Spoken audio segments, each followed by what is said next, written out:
सूरह अनकबूत रुकू नंबर 3। ऐं जिन अल्लाह जे आयतुनि ऐं संदसि मिलण जो इनकार कयो से मुंहिंजी बाझ खां नाउमीद थिया आहिनि ऐं उन्हनि लाइ ई ॾुखो ईंदड़ अज़ाब आहे। पोइ इब्राहीम जी क़ौम जी वरंदी हिन चवण खां सवाइ ॿी कान हुई त उनखे कुहो या उनखे साड़ियो। पोइ अल्लाह खेसि बाहि खां बचायो। बेशक हिन अहवाल में मञींदड़ क़ौम लाइ वॾियूं निशानियूं आहिनि। ऐं इब्राहीम चयो त अव्हां दुनिया जे हयाती में रुॻो पाण में दोस्तीअ जे करे अल्लाह खां सवाइ बुतनि खे इख़्तियार कयो आहे। वरी क़यामत जे ॾींहुं अव्हीं हिक ॿिए जो इनकार कंदव ऐं अव्हां मां हिकिड़ा ॿियनि ते लानत कंदा ऐं अव्हां जी जाइ दोज़ख आहे ऐं अव्हांजो को बि मददगार न आहे।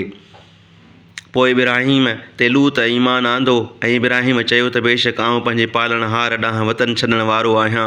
बेशक उहो ग़ालिब हिकमत वारो आहे। ऐं उनखे इसहाक ऐं याकूब बख़्शियोसूं ऐं संदसि औलाद में पैगम्बरी ऐं किताब मुक़ररु कयोसूं ऐं खेसि दुनिया में संदसि अजुर ॾिनोसूं ऐं बेशक उहो आख़िरत में बि सालिहनि मां आहे।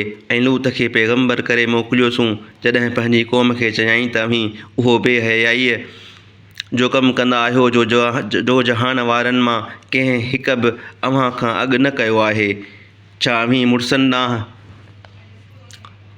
शहवत सां वेंदा आहियो ऐं वाट ते फुर कंदा आहियो ऐं पंहिंजनि मजलिसुनि में बद कम कंदा आहियो। पोइ संदसि क़ौम जी वरंदी हिन चवण खां सवाइ न हुई त जेकॾहिं सचनि मां आहीं त अल्लाह जो अज़ाब असां वटि आण।